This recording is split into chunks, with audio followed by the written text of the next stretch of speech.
மாற்றத்தை விரும்பும் மாநாடு.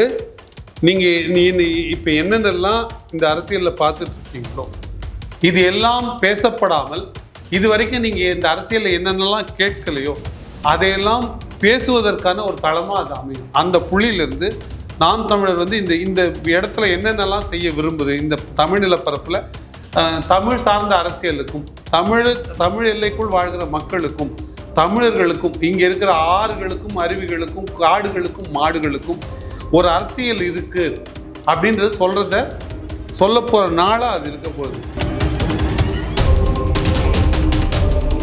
இது நியாயம் இருக்குன்றது. அதனால தான் இன்றைக்கு அண்ணன் பேசுகிற விஷயங்கள் வந்து ரீட்வீட் செய்யப்படுது, பல இடங்கள் ரீட்வீட் செய்யப்படுது. பல வெளி மாநிலத்தில் இருக்கிற தலைவர்கள், இந்த தமிழ் தெரியாதவங்க கூட அதை பின்னாடி இருக்கிற நியாயத்தை மொழி மாற்றம் செய்யப்பட்டு ரீட்வீட்டுகள் மூலமாக புரிஞ்சிக்க முடியுது. அப்போ இதுதான் அதிமுக நாம் தமிழர் திமுக விமர்சிச்சுன்னு எடுத்து போடுறதில்லை. ஆனால் தாவேக்கா விமர்சிச்சுட்டா திமுகவே அதை எடுத்து போடுது ஐடிவிங்க. ஏன்னா அவர்கள் தங்கள் வாயால் விஜய் விமர்சிச்சுட்டா அது ரொம்ப தங்களுக்கு கௌரவ குறைச்சல்ன்ற மாதிரியும், அதனால் அண்ணன் சீமான் அவர்கள் செய்கிற விமர்சனத்தை எடுத்து ட்வீட் பண்ணும்பொழுது அவங்க கேட்கல, சீமான் தான் கேட்கல, நீங்கள் 2 பேர் பேசிங்கன்னு சொல்கிற மாதிரி அதில் அவங்களுக்கு ஒரு மேட்டிமே, ஒரு அதில் ஒரு குதூகலம் அவங்களுக்கு. அதை தாண்டி அதில் வேறு அரசியல் இல்லை. அதனால் அந்த நாள் வந்து மாற்று அரசியல். இப்போ இவங்க காலங்காலமாக பேசிகிட்டு இருக்காங்கல்ல, சமூக நீதின்னு பேசிக்கிட்டு சமூக நீதியை உருவாகாமல் பார்த்துக்கிறது. வேங்க வயல் போன்ற சமூகங்கள் இந்த சோகால்டு திராவிட ஆட்சிகளின் 60 ஆண்டு கால ஆட்சிக்கு பிறகு நிகழ்கிறது. நாங்கள் தான் வந்து காவலர்கள் சொல்லிக்கொண்டு மணலையும் மலையும் திருடி தின்றது, ஆறை வந்து உறிஞ்சி பிடிக்கிறது, இதெல்லாம் இல்லாமல் எப்படி உண்மையிலேயே ஒரு அரசியலை செய்ய முடியும்? இந்த நிலத்தில் அந்த அரசியலை செய்யறதுக்கு என்ன வாய்ப்பு இருக்குது? செய்திருந்தால் எப்படி செய்திருக்கலாம்? ஒரு ஃபோர்காஸ்ட்டு எப்படி இருக்கும் போது முன்ன எப்படி இருந்தது எல்லாமே சேர்த்து இருக்கும் போது அப்போ அது ஒரு புது வெளிச்சத்தை பார்த்து மதியம் பிப்ரவரி தேதி ஏன் அந்த குறிப்பிட்ட நாள்னா நீங்கள் இன்னைக்கு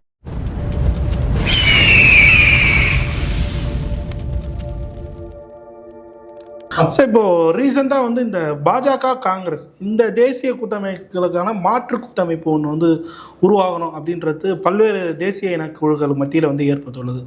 குறிப்பாக வந்து சீமானவர்கள் தான் இதை தொடங்கி வச்சாருன்னு சொல்ல முடியும். இந்த தேசிய இன உரிமையை வந்து அவர் தான் பேச ஆரம்பித்தார். அதன் பின் வந்து மற்ற மாநிலங்கள்லையும் அது பரவ தொடங்கியிருக்கு. இப்போது 2026 எலெக்ஷன் ஒரு புறம் இருந்தாலும் 2026க்கு அப்புறம் இந்த மாதிரி ஒரு விஷயத்தை வந்து சீமானவர்கள் கையில் எடுக்க போகிறதா ஒரு செய்தி வருது. இதற்கான வாய்ப்பு இருக்கா? உறுதியாக இருக்குது. நான் இதை வந்து ரெண்டாக பார்க்குறேன். ரெண்டாக எப்படி பார்க்குறேன்னா, விடுதலைக்கு முன்ன விடுதலைக்கு பின்ன நான் பார்க்குறேன். நாம் எல்லாம் ஒரே நிலப்பரப்பில் இருந்தோம். அது நீங்கள் கிட்டத்தட்ட பர்மாவோட ஒரு பகுதியில் ஆரம்பித்து இப்போ இருக்கிற பாகிஸ்தான் ஆப்கானிஸ்தான்னு மேலே இது வரைக்கும் இப்போ சில சைனாவின் பகுதிகளாக இருக்கிற எல்லாமே இப்போ சிலோன் உட்பட எல்லாமே சேர்ந்து பிரிட்டிஷ் ஆளுகைக்கு உள்ளே இருந்தப்போ ஒரு காமன் ரீசன் இருந்தது, ஒரு பொதுவான காரணம் என்னென்னா, பிரிட்டிஷார்கள் எல்லாம் நம்மளை அடிமைப்படுத்தி வச்சுருக்கிறாங்க, நாம் அவர்களிடமிருந்து அடிமைத்தலையிலேருந்து மீளணும் அப்படின்ற தேவை இருந்தது. அப்போ அவங்க எப்படி பிரித்து வச்சாங்களோ ஒரு தேசமாக, பிரிட்டிஷ் காலனின்னு எப்படி பிரித்து வச்சாங்களோ ஒரு தொடர்ச்சியாக இருந்த நிலங்களை சிலோனில் ஆரம்பித்து ஆப்கானிஸ்தான் வரைக்கும் இந்த பக்கம் பர்மாவோட பகுதி வரைக்கும் வந்து ஒரு நிலமாக எப்படி இந்த தொடர்ச்சியாக அந்த நிலப்பரப்பை ஒரே பகுதியாக, அது இந்தியான்ற பேரில் தான், அப்போ பாகிஸ்தான் அப்போ கிடையாதுல்ல, அப்போ வந்து ஒரு தேவை இருந்தது. அந்த தேவை வந்து எல்லோருக்கும் சேர்ந்தது. அது அப்போ வந்து ஆப்கானிஸ்தானில் இருந்தவனும் பலூச்சிஸ்தானில் இருந்தவனும் பாகிஸ்தானில் ஒரு பகுதியில் இருந்தவங்களுமே நாம எல்லாம் இந்தியர்கள், இவர்கள் வெளியார்கள், பிரிட்டிஷ்காரர்கள், எவன் உடம்புலாம் பிரிட்டிஷ் ரத்தம் ஓடலையோ அவன் எல்லாம் ஒன்று சேருன்னு சொன்ன வார்த்தைகள்லாம் இருக்குது, வாக்கியங்கள்லாம் இருக்குது. யாரெல்லாம் தமிழர்களோ ஒன்று சேருங்கள், யாரெல்லாம் தெலுங்கர்களோ ஒன்று சேருங்கள், அன்றைய தேதிக்கு அது வரலாற்றின் தேவையாக இல்லை. அப்படி இருந்தப்ப அந்த முழக்கம் நியாயமாக இருந்தது. அப்போ இந்தியர்கள் நம்ம எல்லாம் ஒன்றாக கருதிக்கிட்டால் தான் இவ்வளோ பிரிட்டிஷ் ஏகாதிபத்தியத்தை எதிர்க்க முடியும், அப்போ தான் நம்ம வந்து விடுதலை பெற முடியுன்றது ஒரு நியாயமான எல்லோருக்குமான பொது நோக்கமாக இருந்தது. அந்த நோக்கத்தின் கீழே தான் ஒரு நாடாக கட்டமைக்கப்பட்டது. அப்புறம் பாகிஸ்தான் பிரிந்தது. தனித்தனியாக பாகிஸ்தானுக்கு ஒரு நாள் விடுதலை, சிலோனுக்கு ஒரு முறை விடுதலை, இங்கேருந்து பாண்டிச்சேரிக்கே கொஞ்சம் தள்ளி ஃப்ரெஞ்சுக்கிட்டேருந்து விடுதலை, அப்படின்னு பகுதிகளாக விடுதலை வர வர தனி நாடாக உருவெடுத்தது. அப்புறம் பாகிஸ்தான், இந்த பக்கம் வந்து கிழக்கு பங்களாதேஷ், இதெல்லாம் உருவெடுத்தது. அப்போ அதற்கு முன்னே இருந்த காலங்களில் தேவை ஒன்றாது. அதற்கு பிறகு இந்தியா ஒரு நாடாக சொல்லப்பட்டது. ஆனால் கான்ஸ்டியூஷன் படி, இந்திய அரசியலமைப்பின் படி நாடுகளின் சங்கமம் தான் இந்தியாவை தவிர இந்தியா என்பது ஒற்றை நாடு இல்லை, மாநிலங்களின் சங்கம். நாடுகளின் சங்கமம். மாநிலங்கள், நீங்கள் சொல்றீங்க மாநிலங்கள்னு என்ன சொல்லுங்க? தமிழ்நாடு, கேரளா, ஆந்திரா. அதுதான் மாநிலங்கள்னா. நீங்கள் வந்து ஒரு ஸ்டேட் அப்படின்ற சொல்லுக்கு மாநிலம்ன்ற பொருள். ஸ்டேட்னா ஒரு இண்டிபெண்ட் கண்ட்ரின்னு அர்த்தம். United States of America, United States of Soviet Russia, எல்லாத்தையும் ஸ்டேட் அப்படின்ற பொருளுக்கு அரசு, அரசாங்கம் அப்படின்னு பொருள், நாடுன்ற பொருள். அப்போ இது நாடுகளின் சங்கமம் தான். நமக்கு என்ன புரிதல் இந்தியானா, India is union of states, அதாவது மாநிலங்களின் கூட்டமைப்பு. அப்போ மாநிலங்கள்ன்றது என்ன பொருள்? Union of states. நீங்கள் தமிழில் சொல்லும்போது மாநிலங்களின் கூட்டமைப்பு அப்படின்னு மறுவப்பட்டதே தவிர ஸ்டேட்டுக்கு நாடு தான், அதுதான் அர்த்தம். சரிங்களா? நாடுகளின் கூட்டமைப்பு. அது எப்படி நாடு, எந்தெந்த, அதனால தான் உங்களுக்கு இந்த மொழிவாரி மாகாணம் இருக்குல்ல, 1956 1/11/1956 ஆச்சுல. இந்த மொழிவாரி மாகாண பிரிவினை அன்னைக்கு ஒரு நாளைக்கு ஏற்பட்டது. அதற்கு முன்னாடியே 35லேருந்தே எனக்கு பிரித்து கொடுங்கன்னு ஒவ்வொருத்தர் தனித்தனியாக கேட்டாங்க. பலுச்சிஸ்தான் கேட்டாங்க, பாகிஸ்தான் கேட்டாங்க, திராவிடஸ்தான் கேட்டாங்க, ஒரு நாடும் கேட்டாங்க. அப்படி கேட்கும் பொழுது தான் இல்லை நம்ம ஒன்றா இருந்தாலும், பிரிட்டிஷர் எதிர்க்கிறதுல ஒன்றா இருந்தாலும் நமக்கென்று தனித்தனியான அடையாளங்கள் இருக்குது. அங்கே இங்கே பஞ்சாபி கட்டுகிற பெரிய தலப்பாவை நம்ம இங்கே கட்டிக்கிறோம். நாமளும் இங்கே தலப்பா கட்டிக்கிறோம். தமிழ்நாட்டில் ஒத்த தலப்பா கட்டிக்கிறோம். ஒரே ஒரு 2 துண்டு தான் நம்ம தலப்பா கட்டிக்கிறோம். பிரியாணின்னு கூட சொல்லுவோம். தலப்பா கட்டி அதான் நம்ம அது ஒரு பாதுகாப்புக்கு, ஒரு வேர்வை துடைக்கிறதுக்கு, தலையில் இருக்கிற முடி கொட்டாமல் இருக்கிறதுக்கு, வெயிலுக்கு பாதுகாப்பு, பல காரணங்களுக்காக தலப்பா கட்டிக்கிற போதும். ஆனால் நாம கட்டுற தலப்பாக்கும் பஞ்சாபில் ஒருத்தர் தலப்பா கட்டுறதுக்குமான வித்தியாசம் இருக்குது. அவர் வந்து ஒரு நம்ம வீட்டில் புடவை எவ்வளவோ அவ்வளோ பெரிய துணியில் அவங்க வந்து தலப்பா கட்டிக்கிறாங்க. அவங்க சாப்பிட்ற உணவை நாம் சாப்பிட்றதில்ல. அதுக்கு பல டோப்போகிராஃபிக்கல் ரீசன்ஸு. ஊட்டியில் சாப்பிட்ற சாப்பாடு தமிழ்நாட்டில், சென்னையில் சாப்பிட முடியாது.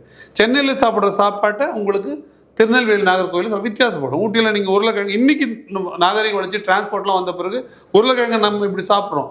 ஆனால் ஒரு 200 ஆண்டுகளுக்கு முன்னே போயிருந்தீங்கன்னா அந்தந்த பகுதியில் விளைந்தது தான். அப்போ ஒரு பெரிய இது இருந்தது. ஆனால் ஒரு மொழி பேசும்போது ஒரு கலாச்சாரம், ஒரு பண்பாடு, ஒரே மொழி சார்ந்த உணவு பழக்க வழக்கம், ஒரே மாதிரி திருமணம் மற்றும் இறப்பு, டெத் செரிமனிஸு, காமனாக மேரேஜ் செரிமனிஸு, இதெல்லாம் கிட்டத்தட்ட ஒரே மாதிரி ஒரு வழிமுறையில் இருக்கும்போது ஒரு நாடாக இருக்குது, ஒரு பண்பாடாக இருக்குது, ஒரு மொழியாக இருக்குதுன்னு புரிதல் வந்ததுனால தான் நீங்கள் லிங்குவிஸ்டிக் ஸ்டேட் வேணும், மொழிவாரி மாகாணமாக இருக்கணும். அதுக்கு முன்னாடி ப்ராவின்சஸ் இருந்தது.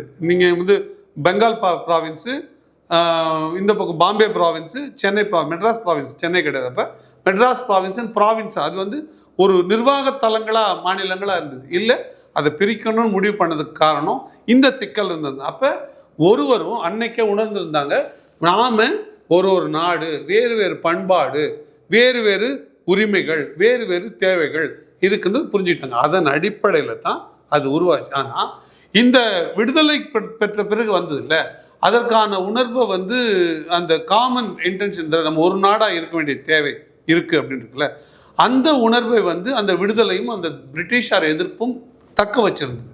அதற்கு வந்த பிறகு ஒருவேளை இந்த ஒன்றிய அமைப்பின் தலைமைகள் எல்லோருக்கும் ஒரு வாய்ப்பு, இந்த மாநிலத்தில் இருக்க எல்லோருக்கும் ஒரு வாய்ப்பு அப்படின்னு கொடுத்துருந்து, எல்லா மாநிலத்தில் உள்ளவர்களுக்கும் ஒரு உரிமை இருக்குது, அவர்களுக்கான பண்பாட்டு விழுமியங்கள் இருக்குது, அவர்களுக்கான மொழி விழுமியங்கள் இருக்குது அப்படின்னு மதித்து ஒருவேளை எல்லோருக்கும் அதுக்கான மரியாதையும் விடுதலையும் சுதந்திரத்தையும் கொடுத்துருந்தா இந்த உணர்வு வராது. இப்போ நீங்கள் சொல்கிறீங்களா, ரீஜனல் ஃபீலிங் அதிகமாக இருக்குது, அந்த பகுதி சார்ந்த உணர்வு, அந்த மொழி சார்ந்த, அந்த பண்பாட்டு சார்ந்த உணர்வு வளர்ந்துருக்குன்னு சொல்கிறீங்களே, அது இப்போ அந்த பிரிட்டிஷார் காமன் எனிமி இல்லை, அந்த கல்ச்சர் இல்லை, மாறா இந்த எல்லோருக்குமான உரிமை இருக்கிறதுன்றத நீங்கள் இந்த ஒன்றிய அரசுகள் நிலைநிறுத்த மறந்தன.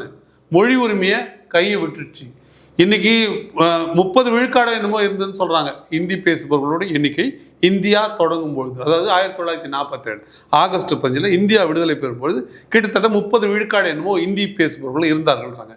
அப்படி இருப்பவங்க ப்ரப்போர்ஷனேட்டாக என்லார்ஜ் ஆகுது. அதாவது அதன் அடிப்படையிலேயே இந்த மக்கள் தொகை பெருக்கம் அடையுதுன்னா அதே 30 விழுக்காடு அன்னைக்கு 30,000 பேர் பேசிட்டு பின்னர் 3 லட்சம் பேர் பேசினா கூட அதே 30 விழுக்காடு என்லார்ஜ் ஆகும். பர்சன்டேஜாக அது என்லார்ஜ் ஆகும், ஆனால் கவுண்டில் அது கூடும்.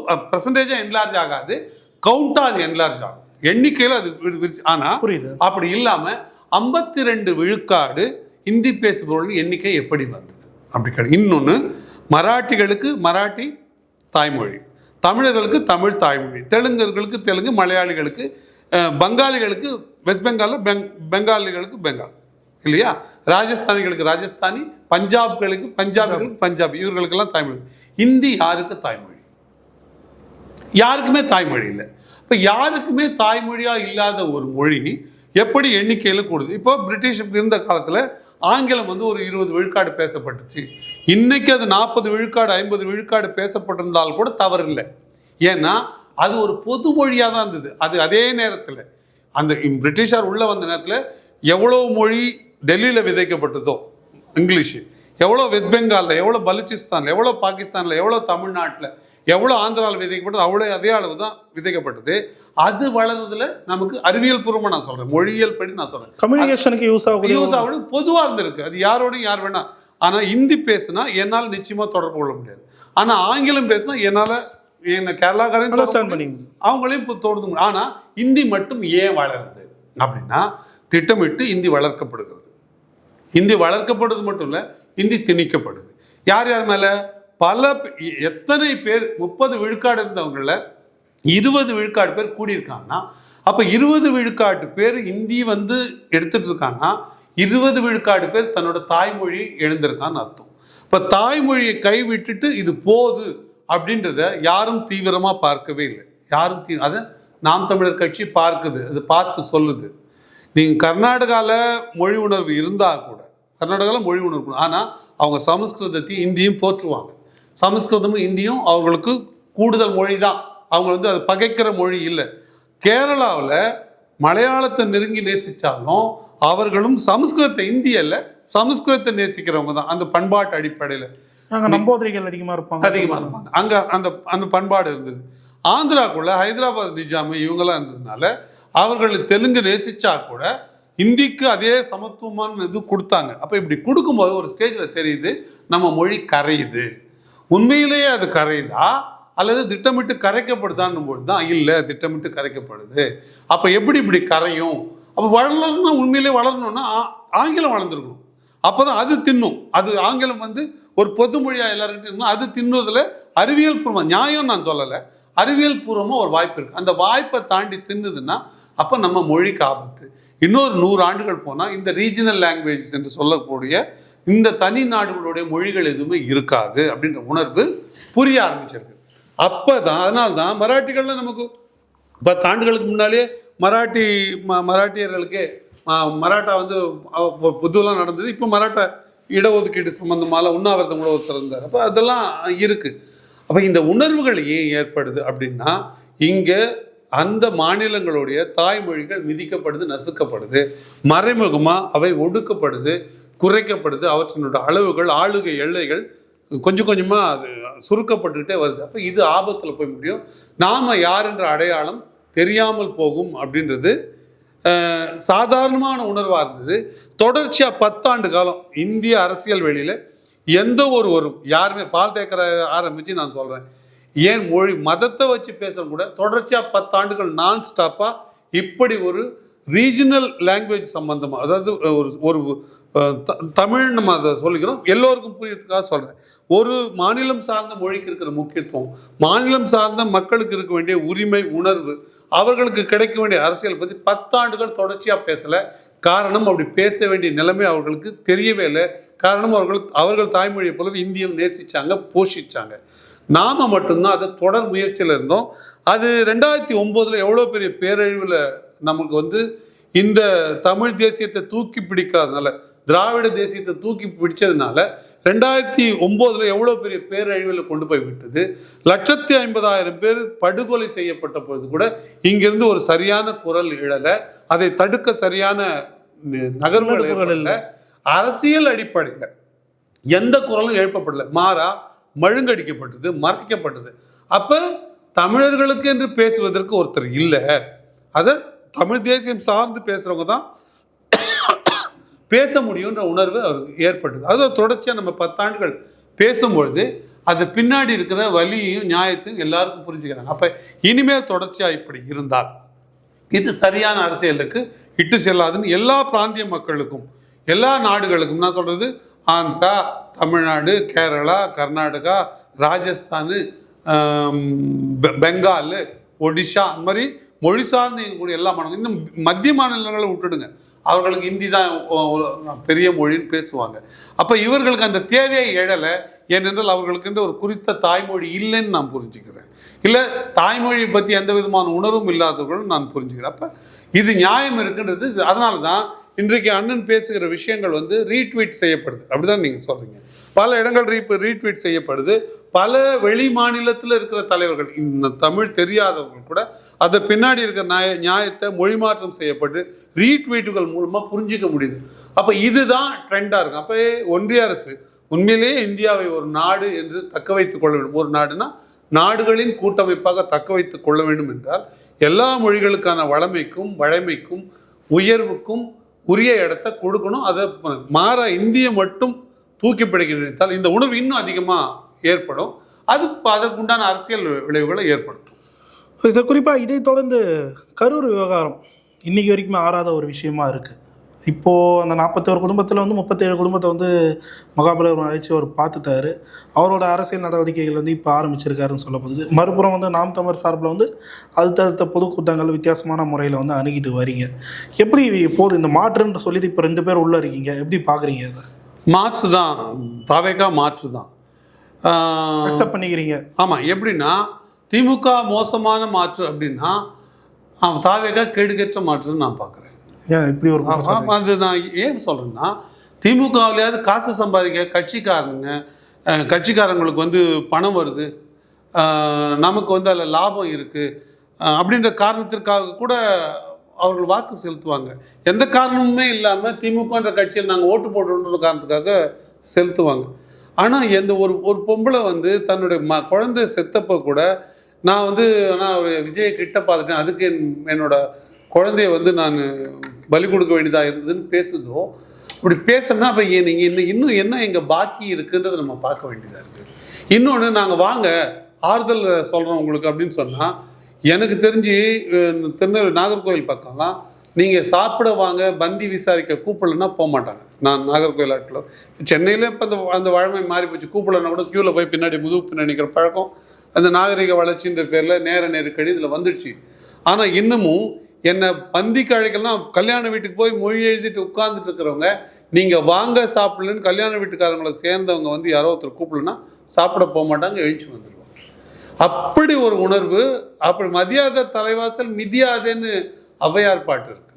நீ ஒரு பக்கம் வாசல் பக்கம் கூட மிதி போதரா அப்படின்னு சொல்கிற பாட்டெலாம் இருக்குது. அப்போ அப்படி இருந்த ஒரு பண்பாட்டு தளம் இருந்த தமிழ்நாட்டில் நான் உங்களை துக்கம் விசாரிக்கணும் வாங்க அப்படின்னு சொல்லி அனுப்புறதும் அது வந்து ஒரு நியாயம் போல பேசுறது. இது போனவங்க கூட ஒரு காரணம் இருக்குது. அவர்கள் யாரும் வந்து இப்படி விஜய் வந்து அப்படியே துக்கம் விசாரிச்சோன்னு துக்கம் கரைஞ்சிடன்றதுக்காகலாம் இல்லை. அப்படின்னா முதல் நாட்களில் முதல் வாரங்களில் போயிருக்கணும். 20 லட்ச ரூபா கொடுத்துட்ருக்காருல்ல, அவரை 20 லட்ச ரூபா கொடுத்துட்ருக்காரு, அந்த காசு அக்கௌண்ட்டில் சேர்ந்துடுச்சு, போகாமல் எப்படி தவிர்க்க முடியும்? அது ஒரு கடப்பாடு வந்துடுது அதனால. அப்போ அதனால் போகிறாங்க. இன்னொன்று, நீங்கள் செத்தவர்கள் பொதுவெளியில் செத்தாங்க, நீங்கள் சந்திப்பு பொதுவெளியில் தான் நிகழ்த்தணும், ரகசியமாக நடத்தி. இது என்ன அப்படி ரகசியமாக செய்கிற காரியம்? இதில் என்ன இருக்குது? இதில் என்ன தவறு இருக்குது? குடும்பத்தாரே அக்செப்ட் பண்ணிட்டாங்கல்ல சார். அதனால் எப்படி சரியாகும் கேட்குறேன் நான். வேறு இப்போ தவறான காரணங்கள்லாம் இருக்குது. அந்த தவறான காரணங்கள்லாம் தனிமையில் நடக்குதுன்றதுனால அது சரின்னு ஆகிடுமா? அவங்க 2 பேர் ஏற்றுக்கிட்டாங்களேன்றதுனால அது சரின்னு ஆகிடும். அது எப்படி யாரோ ஒருத்தர் ஏற்றுக்கொண்டார்கள் என்பதற்காகவே அது சரின்னு ஆகும்? அது எப்படி சரின்னு ஆகும்? அப்போ ஏற்றுக்கொண்டதுனால சரின்னு ஆகாது. ஏற்றுக்கொள்வதே ஒரு வந்து மரபு வழுவுன்னு நான் பார்க்குறேன். விஜய் என்ன பண்ணணும்னு நினைக்கிறீங்க சார்? விஜய் வந்து உண்மையிலே அவர் அழுதாரு, உண்மையிலே அவர் காலில் விழுந்தாருன்னா அதை பொதுவெளியில் தான் அவர் செஞ்சிருக்கு. உண்மையிலே மனம் கலங்கி இருக்காரு, மனம் வெதும்பி இருக்காரு, மனம் வருந்தி இருக்காருன்னா அவர் சொல்லலையே. ஏன் அவர் சொல்லலை? நான் செய்த தவறுக்காக எல்லோர் காலிலும் நான் விழுந்து வணங்கினேன், மன்னிப்பு கேட்டேன், மன்றாடினேன். 2 விதமாக சொல்லலாம். நீங்கள் என்ன தப்பு பண்ணதுனால தானே கேட்குறீங்க அப்படின்னு சொல்லலாம். தப்பே இல்லைன்னு வச்சுக்கிறேன். உங்கள் கோட்பாடு படி நீங்கள் செய்வது தவறு இல்லைன்னு நான் வச்சுக்கிறேன். தவறே இல்லைங்க. நீங்கள் மனசு வருதுங்க, ஐயோ என்னால் இது நிகழ்ந்துடுச்சே, நான் இதற்கு பொறுப்பு இல்லையா நீங்கள் நினைக்கிறீங்க. என்னால் என் பேரால் நடந்தது நான் மனசார மன்னிப்பு கேட்குறேன். உங்கள் காலில் விழுந்தால் தான் எனக்கு மனசு திருப்தியாகும். ஏதோ எனக்கு ஒரு பிராயச்சித்தம்னு சொல்லுவாங்கள்ல, எனக்கு ஒரு மாற்று கிடைத்ததா அர்த்தமாகும். விழுன்னா நீங்கள் பொதுவில் செய்யுங்க. அவர் சொல்லலையே, அவர் அறிக்கை எங்கேயும் விடலையே, காலில் விழுந்து. அப்போ உங்களுக்கு ஒரு கௌரவம் கேட்குது. அப்போ என்ன இதுக்கு நீங்கள் மன்னிப்பு கேட்டதுன்னு சொல்கிறீங்க. காலில் விழுந்து நீ ஏன் சொல்ல செய்தி ஏன் பரப்புறீங்க, அவங்கள விட்டு ஏன் பரப்புறீங்க? அவர் அடித்தா கூட கேட்கறதுக்கு ஏங்க, யாருன்னா 20 லட்ச ரூபா கொடுத்தவங்க அடிப்பாங்களா? அடிக்கிறவங்க போவாங்களா? அப்படி ஒரு 2 முண்டம் பேசுது அதில். அவர் அடித்தா கூட கேட்கறதுக்கு ஆள் இல்லை, அடிச்சுட்டு வெளியில் வந்துட முடியுமா? என்ன அபத்தமான பேச்சு, என்ன கருத்துருவாக்கம் இது, என்ன அவமானகரமானது ஏங்க? என்ன நாளைக்கு இவர் ஒரு அமைச்சராக இருந்தா எங்கன்னா பாலம் உடஞ்சி போச்சுன்னா அதை ஒரு ட்ரெய்லரில் போட்டு அனுப்புங்க, நான் பாலத்தை பார்வையிடுறேன்னு சொல்லுவாரா? பாலத்தை போய் பார்வையிடுவாரா? எங்கேயாவது ஒரு வெள்ள சேதம்னா வெள்ளத்தெல்லாம் டேங்கரில் ஊற்றி அனுப்புங்க, நான் அதை பார்வையிடுறேன்னு சொல்லுவாரா? வெள்ளம் நடந்த இடத்துல போய் பார்வையிடுவாரா? ஒரு தீ விபத்துன்னா எப்படி நீங்கள் பந்தத்தில் ஏற்றிட்டு வாங்க நான் பார்க்குறேன்னு சொல்லுவாரா? இல்லை தீ நடந்த இடத்த நேரடியாக பார்ப்பாரா? இல்லை கறியை கொஞ்சம் சார்கோல் அமுச்சு வைங்கன்னு பார்ப்பாரா? இது என்ன அசிங்கமான பேச்சு.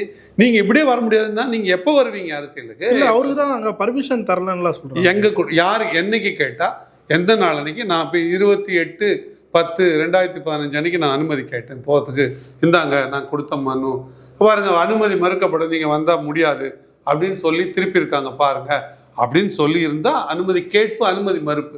இவங்க கையாளாத தனத்துக்கு, இவங்கள உதவாத தனத்துக்கு அந்த காவல்துறை மேலே இந்த பழியை போடுறாங்க.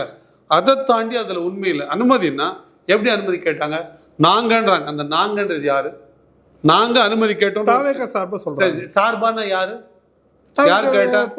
ஏன் நீங்களும் நானும் ஏங்க கற்பனை பண்ணிக்கணும்? புஷியானந்த் கேட்டாரு சொல்லுங்க, ஆதவர்ஜுனா கேட்டார் சொல்லுங்க, நிர்மல்குமார் கேட்டார் சொல்லுங்க, டிஜிபியை கேட்டோம் சொல்லுங்க, டிஐஜியை கேட்டோம் சொல்லுங்க, எஸ்பியை கேட்டோம் சொல்லுங்க, இன்ஸ்பெக்டர் கேட்டோம் சொல்லுங்க, 15ஆம் தேதி கேட்டோம் சொல்லுங்க, 20ஆம் தேதி கேட்டோம் சொல்லுங்க, 30ஆம் தேதி கேட்டோம் சொல்லுங்க. நீங்க தேதி சொல்ல மாட்டீங்க, யாரை கேட்டாருன்னு சொல்ல மாட்டீங்க, யார்கிட்ட கேட்டீங்க, யார் கேட்டாருன்னு சொல்ல மாட்டீங்க, யார்கிட்ட கேட்டாங்கன்னு சொல்ல மாட்டீங்க. ஆனால் நாங்கள் கேட்டோம் அவங்களுக்கு மறுத்தோம்னா இதெல்லாம் ரொம்ப மிக கேவலமான செயல்பாடுகள். இப்போ நம்ம இதை பேசணும்னு வச்சுங்களேன், திமுக இதான் சொல்கிறேன் திருப்பி, நீங்கள் திமுக எதை எதிர்க்குதோ அதை நாம் எதிர்த்தோம்னா நம்ம திமுகவோட பி டீம். பாஜக எதை ஆதரிக்குதோ அது ஏதோ ஒரு காரணத்துக்கு நாம் ஆரம்பிச்சோம்னா பாஜகவோட பி டீம். இப்போது இது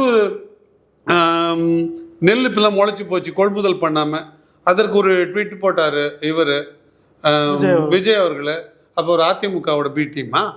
இல்லை இப்போ எஸ்ஐஆர் இருக்குல்ல சார், அதை எதிர்க்கிறாரு, அது திமுகவோட பி டீம். அப்போ திமுக தான் எதிர்க்குது. அப்போ இது ஏன் அப்படி பேசுகிறாங்கன்னா, இவர்கள் தங்கள் மேலே இருக்கிற அழுக்க, தங்கள் மேலே இருக்கிற தங்கள் தரப்பில் இருக்கிற தப்பை தவிர்க்கிறதுக்காக, மறைக்கிறதுக்காக அவசரம் எதிராளி மேலே அவதூறு சொல்கிறாங்க தவிர மற்றபடி அது உண்மையில்லை. எனக்கு தெரிஞ்சு இதே மாதிரி ஒரு சினிமா காட்டிட்டு கேமியோன்னு வாங்க, ஒரு ஸ்பெஷல் சிச்சுவேஷனில் ஒரு அப்பியரன்ஸ், ஒரு சினிமா நடிகை ஒரு கவர்ச்சி நடனமோ அல்லது ஒரு கெஸ்ட் ரோலோ அந்த இதுக்காக பண்ணிட்டு போங்க. அது போல் அரசியல் பண்ண விஜய் நினைக்கிறாரு. அதை ஒருவேளை மக்கள் விரும்பிட்டாங்கன்னு வச்சுக்கோங்க, அதுக்கு நாம பொறுப்பு இல்லை. அந்த அவலங்களுக்கு, அந்த அசிங்கங்களுக்கு, அதனால் விளைய போகிற தவறுகளுக்கு அவர்களே பொறுப்பாக போகிறாங்க. சொல்ல வேண்டியது நம்ம கடமை சொல்கிறோம், அவ்வளோ. ஆனால் திமுக விட அதிகமாக தாவேகா சீமான் அவர்கள் விமர்சிக்கிறாரு அப்படின்ற குற்றச்சாட்டு இருக்குல்ல? அப்படி இல்லை. திமுக விமர்சிக்கிறத அதிமுக, நாம் தமிழர் திமுக விமர்சிச்சுன்னு எடுத்து போடுறதில்லை. ஆனால் தாவேக்கா விமர்சிச்சுட்டா திமுகவே அதை எடுத்து போடுது, ஐடிவிங்க. ஏன்னா அவர்கள் தங்கள் வாயால் விஜய் விமர்சிச்சுட்டா அது ரொம்ப தங்களுக்கு கௌரவ குறைச்சல்ன்ற மாதிரியும், அதனால் அண்ணன் சீமான் அவர்கள் செய்கிற விமர்சனத்தை எடுத்து ட்வீட் பண்ணும்பொழுது அவங்க கேட்கல, சீமான் தான் கேட்குறாரு, நீங்கள் 2 பேர் பேசிங்கன்னு சொல்கிற மாதிரி. அதில் அவங்களுக்கு ஒரு மேட்டிமே, ஒரு அதில் ஒரு குதூகலம் அவங்களுக்கு. அதை தாண்டி அதில் வேறு அரசியல் இல்லை. அப்போ உண்மை என்னன்னா இதுதான் உண்மை. நீங்கள் வாங்க, உங்களுக்கு அரசியல் பண்ண வேணும்னு யார் சொன்னாங்க? நேர்மையாக பண்ணுங்க. ஓடி ஒளிகிறீங்களே, கவட்டக்குள்ளெல்லாம் கழுத்தை விட்டுக்கிறீங்க நீங்கள், அது அசிங்கம் இல்லையா உங்களுக்கு? நீங்கள் சினிமாவில் 200 பேர் அடிக்கிறீங்களே, பாதுகாப்பு கொடுத்தா தான் வருவேன்றீங்க. நான் நேற்று கூட விவாதத்தில் நியூஸ் 7ல் கேட்டேன், உங்கள் மேலே ஒரே ஒரு பென்சில் கீழாவது விழுந்துதான் அன்றைக்கி. பாதுகாப்பு நீங்கள் எதுக்கு கேட்குறீங்க? பாதுகாப்பு எவன் கிடைக்கணுமோ அவனுக்கு கிடைக்காம 41 பேர் செத்தான். உங்களுக்கு என்ன பாதுகாப்பு குறை ஏற்படுது? நீங்கள் எதுக்கு பாதுகாப்பு கேட்குறீங்க? இங்கே ரைட் டு மூவ்மெண்ட் இருக்குது. எல்லோருக்கும் இந்தியா பூரா எல்லா பகுதிக்கும் போக வர உரிமை இருக்குது. நீங்கள் 144 இல்லை கர்ஃப்யூ தடை உத்தரவு கொரோனா டைம்லாம் போட்டாங்க பாருங்கள், வெளியில் போனது. அப்படி போட்டால் வழியே நீங்கள் எல்லா இடத்துக்கும் போகலாம். நீங்கள் யாரையும் அனுமதி கேட்கல. நீங்கள் இன்றைக்கி வந்தீங்களா அனுமதி கேட்குறீங்களா? நான் வரேன்னு அனுமதி கேட்குறேன்னா நீங்கள் இசட் பிரிவு பாதுகாப்பு வச்சுருக்கீங்க, போய் பார்க்க வேண்டியது தானே. அப்போ இவங்களுக்கு ஒரு சாக்கு தேவை. எங்கள் ஊரில் சொல்லுவாங்க, அருணா கயிறு மட்டும் அறக்கலைன்னா 6 கிலோமீட்டர் நடந்திருப்பேன்பா அப்படின்னு சொன்னானா. அருணா கயிறு அறக்கிறதுக்கும் 6 கிலோமீட்டர் நடக்கிறதுக்கும் சம்மந்தமே இல்லை. அப்போ இது ஒரு காரணம். நொண்டி குதிரைக்கு சறுக்கந்து சாக்கு அப்படின்னு சொல்லுவாங்க. நொண்டி குதிரை சறுக்கிட்டா போதும், அது உட்காந்து, அது ஒரு நொண்டி குதிரை சறுக்கந்து சாக்கா வச்சு உட்காந்துருக்கு. அதில் நான் நேர்மை இல்லை. ஆமாங்க, எனக்கு அரசியல் அனுபவம் இல்லைங்க, எனக்கு அச்சமாக இருந்ததுங்க, நான் போகலைங்க. எனக்கு பாஜக சொன்ன பிறகு தாங்க எனக்கு இவங்களாம் கூட இதை எனக்கு சப்போர்ட்டுக்கு அதிமுக பாஜகவும் நிற்கிறாங்க. அதனால எனக்கு இப்போ ஒரு தைரியம் இருக்குங்க. இல்லை சுப்ரீம் கோர்ட்டில் எனக்கு ஒரு உத்தரவு போட்டாங்க, அதன் பிறகு எனக்கு தைரியம் வந்திருக்குங்கன்னா சொல்லுங்கள். உங்களை அப்படியே பார்க்கட்டும். மக்களை ஏன் மறைக்கிறீங்க? இல்லை நாங்கள் 30 நாளாக காண போனோம். இந்த எல்லாமே இந்த நெருப்பு கோழி இது ஆற்றுல மணல் தலையை விட்டு வச்சுருந்த மாதிரி விட்டு வச்சுருந்தாங்க. இன்றைக்கெல்லாம் லயோலாமணி பேசுறது என்ன, இவர் பேசுறது என்ன, ஆனந்த் பேசுறது என்ன, நிர்மல்குமார் எங்கே போய் நீங்கள்லாம் ஆம்பளைங்க தானே, வீரங்க தானே. ஏன் 30 நாளைக்கு ஏன் பேசுறது? உங்கள் வாயை யாருங்க கட்டி வச்சா? நீங்கள் உங்களுக்கு பேட்டி கொடுக்குற நீங்கள் போட்டுக்க மாட்டீங்களா? நீங்கள் போடுவீங்கன்னா ஏன் ஒரு சன் நியூஸோ அல்லது வந்து ஒரு நியூஸ் 7 நியூஸ் 18 போட மாட்டாங்களா? இவங்க கொடுத்தா ஏன் இவங்க வெளியே வரல? இவங்க எல்லாம் தொடர்ந்து அடிங்க. அந்த வடிவேல் காட்டுவோம், மேலே வரைக்கும் பார்த்தா ஸ்ட்ராங்காக இருக்கும், அப்படியே கீழே போனால் தடன்னு ஆடிட்டு இருக்குமே. அந்த மாதிரி ஆட்கள் இவங்க. நீங்கள் ஏன் பேசுகிறீங்க அப்படின்னு கேட்குறேன். கம்முன்னு கடந்து போங்க. இப்போ கீழே மேலே பார்த்தா வரப்போ இருக்கிறது, கீழே பார்த்தா லொடன்னு ஆடிட்டு இருக்கிறதுனா ஏன் அந்த மாதிரி வேலை பண்ணுறீங்கன்னு தான் நான் கேட்குறேன். குறைஞ்சபட்சம் அந்த நேர்மை இல்லை உங்ககிட்ட. எங்களுக்கு தெரியும் நீங்கள் ரியல் ஹீரோ தான், நீங்கள் ரியல் ஹீரோ இல்லைன்னு எங்களுக்கு தெரியும். ஓகே சார், இறுதியாக ஒரே ஒரு கேள்வி சார். மாற்றத்தை விரும்பும் மக்களின் மாநாடு அது தவிர பிப்ரவரி 7ஆம் தேதி வச்சுருக்காங்க. 234 தொகுதிகளுக்கு வேட்பாளரை வந்து அறிமுகப்படுத்த போகிறதாகவும் சொல்லியிருக்கேன். நீங்களும் அதில் இருக்க போகிறீங்கன்றது தெளிவாக தெரியுது. எதை நோக்கி இந்த மாநாடு நகர்கிறது? அது என்ன மாற்றத்தை விரும்பும் மக்களின் மாநாடு அப்படின்னா அது பின்னாடி பல தகவல்கள் இருக்குன்னு தான் நீங்கள் அதை புரிஞ்சுக்கணும்.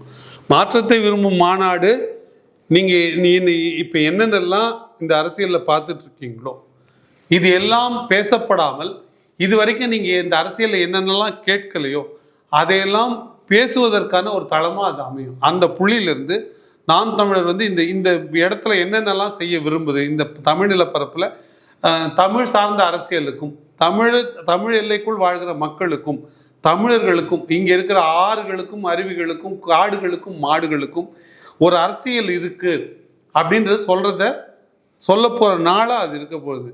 அதனால் அந்த நாள் வந்து மாற்று அரசியல். இப்போ இவங்க காலங்காலமாக பேசிகிட்டு இருக்காங்கல்ல, சமூக நீதின்னு பேசிக்கிட்டு சமூக நீதியை உருவாகாமல் பார்த்துக்கிறது.